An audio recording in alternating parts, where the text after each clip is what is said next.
बिस्मिल्लाहिर्रहमानिर्रहीम। Welcome to my channel study room. मैं इस वक्त चैप्टर 4 का प्रैक्टिस नाउ 4 पेज नंबर 96 करा रही हूँ और जो बुक मैं फ़ॉलो कर रही हूँ वो Oxford 7th edition new syllabus mathematics D1 है। अच्छा, अब इसमें क्या है, प्रैक्टिस नाउ 4 पेज नंबर 96 है चैप्टर 4 का। इसका जो फर्स्ट क्वेश्चन है, इन्होंने कहा एक्सपेंड करें and simplify each of the following expression. इसमें A, B, C पार्ट्स हैं। अच्छा, इस वीडियो से पहले जो मैंने आप लोगों को बताई, उसमें क्या बताया है, मैंने आप लोगों को डिस्ट्रीब्यूटिव लॉ के बारे में बताया है कि डिस्ट्रीब्यूटिव लॉ किस तरह फॉलो करते हैं। एक थोड़ा सा मैं आपको उसके बारे में हल्का सा बता दूं, फिर हम इसको सॉल्व करना हमारे लिए आसान होगा। एक ग्रुप है B प्लस C, कोई से दो नंबर्स का ग्रुप है, ये आपस में ऐड हो रहे हैं, ये इस ग्रुप को, ये जो है ये मल्टीप्लाई हो रहा है एक थर्ड नंबर A है उससे। ये A एक नंबर है जो किससे मल्टीप्लाई हो रहा है, ब्रैकेट का मतलब मल्टीप्लाई है, ये दो नंबर का एक ग्रुप्स है B और C, ये आपस में ऐड हो रहे हैं, इस ग्रुप से ये A मल्टीप्लाई हो रहा है। किस तरह हो रहा है, सबसे पहले A B से मल्टीप्लाई होगा, A इंटू बी हो जाएगा, A into B, A B plus plus plus sign आ जाएगा, और A फिर C से मल्टीप्लाई होगा, A इंटू सी, ए सी, और यही डिस्ट्रीब्यूटिव लॉ है।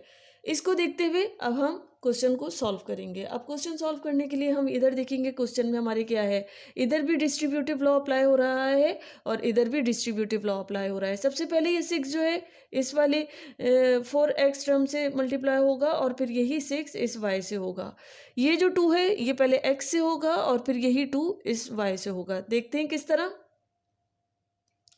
ये देखिए 6 इंटू 4x, 6 इंटू 4 24x हो जाएगा। 6 into 4x 24x plus 6 into Y 6y। अब ये प्लस साइन ये लिखा मैंने, 2 इंटू एक्स 2x, इधर भी ये 2 जो है पहले x से मल्टीप्लाई होगा और फिर ये 2 माइनस वाई से मल्टीप्लाई हो जाएगा। इधर जो है 2 into X 2x plus minus minus 2 into Y 2y। अब जो x वाली टर्म्स हैं उनको मैं आपस में ऐड कर लूँगी। ये है, एक साथ लिख लेते हैं पहले, 24x प्लस 2x और फिर है 6y माइनस 2y, तो 24x 2x ये आ जाएगा 26x, ये प्लस 6y माइनस 2y और ये मेरे पास प्लस 4y आंसर आ जाएगा।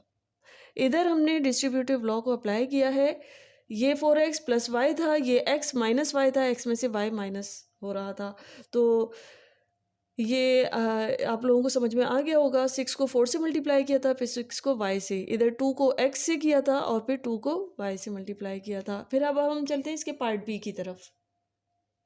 पार्ट बी में ये क्या कह रहे हैं, इधर भी डिस्ट्रीब्यूटिव लॉ अप्लाई हो रहा है और किधर हो रहा है, इधर भी हो रहा है। पहले हम क्या करेंगे, हम ब्रैकेट को सॉल्व करेंगे, ब्रैकेट को सॉल्व करने के बाद फिर हम आगे चलते हैं। x माइनस y माइनस, अब सबसे पहले स्मॉल ब्रैकेट को देखते हैं, यहाँ पे डिस्ट्रीब्यूटिव लॉ अप्लाई हो रहा है। -3 है और ये 2x है, पहले ये 3 जो है 2x से मल्टीप्लाई होगा और फिर इस y से हो जाएगा, तो माइनस प्लस माइनस लिख दिया, 3 इंटू 2x 6x, 3 2 जा 6 और x लिख दिया, minus minus plus 3 into Y, ये पहले 3 इधर हुआ है, अब ये इधर होगा, 3y जा 3y और अब ये ब्रैकेट है। अब हम इसको सॉल्व करेंगे, x माइनस ये y है और ये 3y है, तो ये मेरे पास हो जाएगा 4y माइनस 6x। अब इधर मैं क्या करूँगी, इसको ब्रैकेट से बाहर निकालूंगी, x minus plus minus 4y minus minus plus 6x। अब जो x वाली टर्म्स हैं 6x और ये x, ये मेरे पास आ जाएगा 7x माइनस 4y और यही मेरा आंसर है। यहाँ पर इधर डिस्ट्रीब्यूटिव लॉ अप्लाई किया और फिर इसको हम सॉल्व करते चले गए, पहले स्मॉल ब्रैकेट से फिर आगे चलते गए और इस तरह हमारा ये आंसर आ गया। अब चलते हैं इसके पार्ट सी की तरफ। अच्छा, इस पार्ट में क्या है, इधर भी डिस्ट्रीब्यूटिव लॉ अप्लाई होगा, किस तरह होगा देखते हैं। ये 7x माइनस 2 है और ये लार्ज ब्रैकेट और इसके अंदर ये स्मॉल ब्रैकेट्स हैं। अब ये देखिए, इधर ये ए टर्म हो गई और ये x माइनस टू बी और सी हो गए। तो इस तरह इधर डिस्ट्रीब्यूटिव लॉ अप्लाई होगा और इधर भी अप्लाई होगा। सबसे पहले 3 जो है वो x से मल्टीप्लाई होगा और फिर यही 3 माइनस टू से। इधर क्या है, ये जो है ये x से होगा और फिर ये 5 से -5 से हो जाएगा। सबसे पहले मैं इसको तो ऐसे ही लिख देती हूँ, 7x minus two, 3 into X 3x plus minus 3 two ज़ा 6। अब इधर मैं अप्लाई कर रही हूँ, ये 2 इधर और फिर ये इधर मल्टीप्लाई होगा। जैसे ये 3 पहले इधर हुआ था और फिर इधर हुआ multiply. Minus plus minus 2 into X 2x minus minus plus 2 5 ज़ा 10, 6x माइनस 2x तो ये मेरे पास सिंपल x बचेगा। 3x माइनस 2x तो ये x आ जाएगा और -6 प्लस 10 तो मेरे पास +4 आ जाएगा। अब इधर भी डिस्ट्रीब्यूटिव लॉ अप्लाई हो रहा है। ये 2 जो है पहले इधर इससे मल्टीप्लाई होगा और फिर इससे हो जाएगा। 7x minus two into x तो ये minus plus minus 2 into X 2x minus plus minus 2 into 4 8 आ जाएगा। जो x वाली टर्म्स हैं उनको मैंने एक साथ लिखा हुआ है। 7x माइनस 2x तो ये मेरे पास 5x आ जाएगा, 5x माइनस 8 और यही मेरा आंसर है जी। अब हम कर रहे हैं इसी प्रैक्टिस नाउ 4 पेज नंबर 96 पे, जो इसका क्वेश्चन नंबर 2 है। क्वेश्चन नंबर 2 में इन्होंने हमें क्या बताया है, इन्होंने हमसे कहा है कि माइकल जो है, Michael is 5 years older than Roifeng and Vishal is thrice. अब 3 लोगों का इन्होंने जिक्र किया है, एक तो माइकल है, एक रोइफेंग है और तीसरा कौन है, विशाल है। सबसे पहले इन्होंने कहा कि माइकल जो है वो 5 years ओल्डर है रोइफेंग से, रोइफेंग की जो भी एज है उससे 5 years ओल्डर है, और विशाल जो है is thrice as old as Michael. अब पहले माइकल का बताया कि वो 5 years ओल्डर है रोइफेंग से और विशाल क्या है, वो 3 times ओल्ड है माइकल से। अब इन्होंने कहा है कि if Roifeng is p years old तो हमें क्या बताना है। रोइफेंग की एज इन्होंने बताई है p years। अब हमें पहले पार्ट में बताना है माइकल्स प्रेजेंट एज। तो इसके सॉल्यूशन को देखते हैं, समझ में आ जाएगा। सॉल्यूशन में ये कह रहे हैं रोइफेंग एज क्या है। सबसे पहले रोइफेंग की एज हम लिख लेते हैं, ये तो हमको बता दिया इन्होंने। रोइफेंग एज जो है वो कितनी है, p years। ये तो क्वेश्चन में हमें गिवन है। अब हमें इसके पार्ट जो 1 है उसमें हमसे कहा है कि माइकल जो है उसकी प्रेजेंट एज हमें बतानी है, लेकिन हमें ये भी बता दिया इन्होंने Michael is 5 years older than Roifeng. तो हम क्या लिख सकते हैं, माइकल प्रेजेंट एज क्या हो जाएगी, जो एज ऑफ रोइफेंग है, एज ऑफ रोइफेंग प्लस 5 years लगा देते हैं, +5 कर देती हूँ मैं, सही। माइकल की प्रेजेंट एज कितनी है, एज ऑफ रोइफेंग +5, तो एज ऑफ रोइफेंग कितनी है, p है +5। जो एज ऑफ रोइफेंग है उसमें 5 years हमने ऐड कर लिए तो वो माइकल की एज आ गई। अब हम मालूम करेंगे क्वेश्चन में क्या है, विशाल्स की जो प्रेजेंट एज है वो हमें बतानी है। सेकेंड पॉइंट में ये हमसे कह रहे हैं हमें विशाल की जो प्रेजेंट एज है वो बतानी है, और इधर इन्होंने हमें क्या बताया, Vishal is thrice as old as Michael age. तो जो भी माइकल की एज होगी उसको हम 3 से मल्टीप्लाई करेंगे तो हमें विशाल की प्रेजेंट एज मिल जाएगी। माइकल की एज तो हमें पता चल गई कि माइकल की एज कितनी है, जो रोइफेंग की एज थी उसमें हमने 5 years ओल्ड ऐड कर लिए 5 को, तो वो हमारे पास माइकल की एज आ गई थी। तो मैं लिख सकती हूँ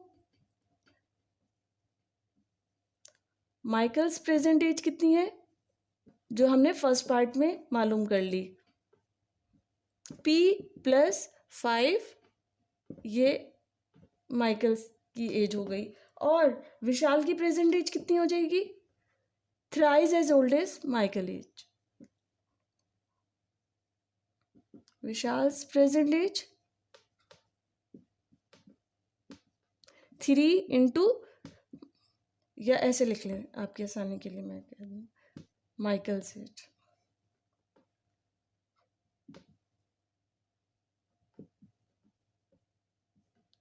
और माइकल की एज कितनी है? P+5 years. तो इधर डिस्ट्रीब्यूटिव लॉ लगा दें, 3 इंटू पी, 3p प्लस 3 5 जा 15, ऐसे भी लिख सकते हैं 15 ईयर्स।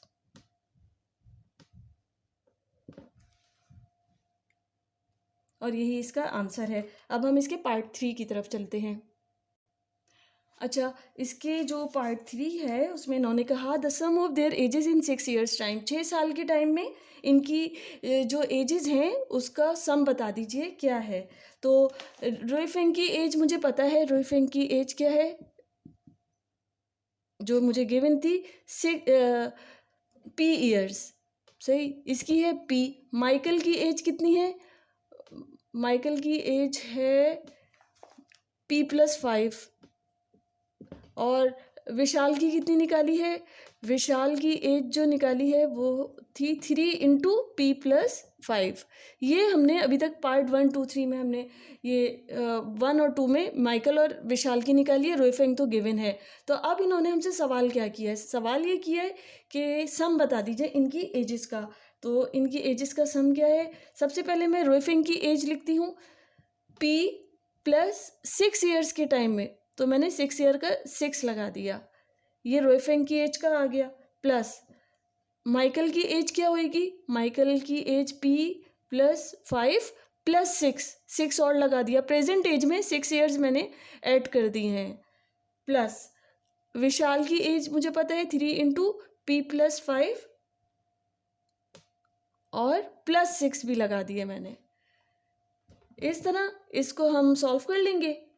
P+6 प्लस, इनको ब्रैकेट से बाहर निकाल रही हूँ मैं, 6 + 5 11 प्लस 3, इधर डिस्ट्रीब्यूटिव लॉ लगा दिया, 3 पहले P से होगा फिर 3 5 से, 3 इंटू P 3P प्लस 3 5 जा 15, और ये 6 मैंने ऐसे ही लिख लिया। इस तरह ये 3P है, ये P, ये P, 5P और 11 है, 15 6, इनको ऐड करने के बाद मेरे पास क्या आ रहा है? ये 6 है, ये 11 है, और 15 और 6 मेरे पास आंसर आ जाएगा 38। तो यही इसका इस पार्ट का आंसर है। आप लोगों को ये समझ में आ गया होगा, हमसे इन तीनों की एज का सम मालूम करना पूछा था हमसे, लेकिन 6 साल के जो 6 ईयर्स का जो टाइम था उसमें पूछा था। तो मैंने अभी तक पार्ट 1 और 2 में जो हमने माइकल और विशाल की एज निकाल ली है, और रोई फेंग की एज तो हमें गिवन है क्वेश्चन में, तो ये तीनों एजेस इधर लिख दी, P और P+5 3P+5। इसमें मैंने 6 ऐड करती गई क्योंकि 6 ईयर्स के टाइम में हमसे पूछा था, और आंसर हमारे पास आ गया है। अब चलते हैं इसके 4th पार्ट की तरफ। 4th पार्ट में इन्होंने हमसे क्या कहा है? इन्होंने कहा है हमें क्या मालूम करना है, the sum of their ages 3 years ago, 3 साल पहले इनकी क्या एजेस थी। अब रोई फेंग की एज तो मुझे क्या पता थी? मुझे पता है रोई फेंग की एज है P। माइकल की एज क्या है? माइकल एज है P+5, और विशाल की एज क्या निकाली है? वो है 3 इंटू P+5, और the sum of their ages 3 years ago. The sum of their ages 3 years ago. इसको मैं कैसे लिख सकती हूँ? जो रोई फेंग की एज थी उसमें से मैंने 3 ईयर्स को कम करना है, 3 साल पहले की बात पूछी है, तो जो प्रेजेंट एज है ये इनकी प्रेजेंट एजेस लिखी हुई हैं, तो P है प्रेजेंट एज। अब मैंने क्या करना है, इसमें से 3 माइनस कर देना है, ये तो रोई फेंग की एज हो गई, प्लस सम करना है तो इसलिए मैंने प्लस कर दिया। माइकल एज की में से जो P+5 है उसमें से मैंने -3 कर दिया, P+5 -3, और विशाल में से भी -3 कर देना है, 3 इंटू P+5 -3। अब इनको हम सॉल्व कर लेंगे। ये अब मैंने ब्रैकेट से बाहर निकाल ली हूँ। 5 में से 3 माइनस करेंगे तो ये 2 आ जाएगा और ये p + 2 मैंने लिख दिया प्लस। अब इस ब्रैकेट को सॉल्व करते हैं। इसके अंदर डिस्ट्रीब्यूटिव लॉ लग रहा है। ये 3 पहले p से मल्टीप्लाई होगा और फिर 5 से। 3 × p 3p प्लस 3 5 = 15 माइनस ये 3 मैंने ऐसे ही लिख लिया और यह है। अब ये बाद में हम इसको ऐड और सब्सट्रैक्ट कर लेंगे, पहले ब्रैकेट से बाहर निकाल लेते हैं। प्लस ये है 3p, 15 में से 3 मैंने माइनस किए तो ये 12 आ जाएगा और ये मैंने सब ब्रैकेट से बाहर निकाल लिया है। और इसको जब हम ये p है, ये p 2p हो गए और ये 3p, इस तरह ये 5p आ जाएंगे। और जी इधर जो p वाली टर्म्स हैं उनको जब मैं ऐड करूँगी तो मेरे पास क्या आ जाएगा, 5p आ जाएगा। और ये है 12, 12 + 2 14 एंड 14 - 3 11, 5p + 11 और यही मेरा आंसर है। मुझे उम्मीद है आप लोगों को बहुत अच्छी तरह समझ में आ गया होगा और फिर भी कोई प्रॉब्लम है तो आप मुझे कमेंट बॉक्स में बता सकते हैं और मेरे चैनल को लाइक करना, शेयर करना, सब्सक्राइब करना नहीं भूलें। Thank you.